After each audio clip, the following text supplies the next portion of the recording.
can't believe our first hit MIT! MJ, come on, pretend like you're not the happiest you've ever been in your entire life. I can't. I knew it!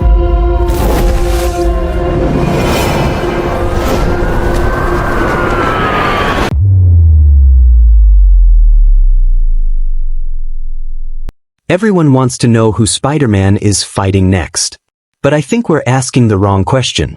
Because after everything Peter Parker lost, the next Spider-Man movie shouldn't be about villains.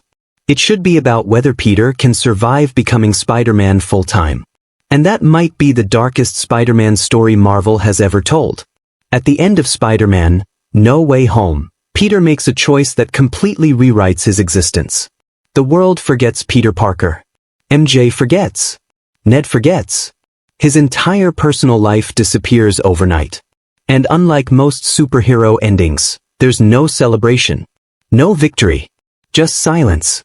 That's exactly where Spider-Man, Brand New Day begins. Most Spider-Man movies ask a simple question, can Peter save the city? But this new chapter asks something entirely different. Can Peter save himself? Because for the first time, there is nobody left to remind him who he is. No mentor. No Avengers. No emotional reset button. Just responsibility. Every day. Forever. A lot of people keep calling this next phase a fresh start. I don't think it is. A fresh start usually implies possibility and optimism. This feels more like consequence. Peter doesn't get rewarded for doing the right thing. He loses everything because of it. And now he has to live inside that decision. That changes the entire psychology of the character. People hear street-level Spider-Man, and they instantly think, smaller villains, smaller fights, smaller stakes. But that's not how pressure works.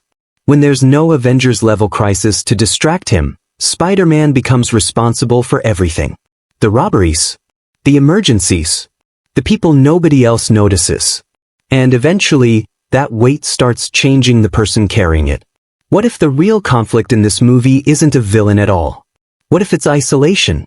Peter has always survived through connection. Aunt May. His community. Without that support system, Spider-Man risks becoming less human. Not because of his powers. Because of his loneliness. One of the hardest moments to watch after No Way Home wasn't an action sequence. It was a moment of restraint. Peter had the chance. He could have told MJ everything.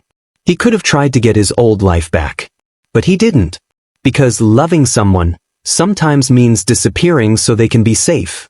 If the next movie continues that emotional thread, it could become one of the most mature Spider-Man stories ever put to film. Spider-Man doesn't need another giant crossover event. He doesn't need bigger explosions or another universe collapsing. He needs meaning. If Marvel gets this right, this isn't just another sequel.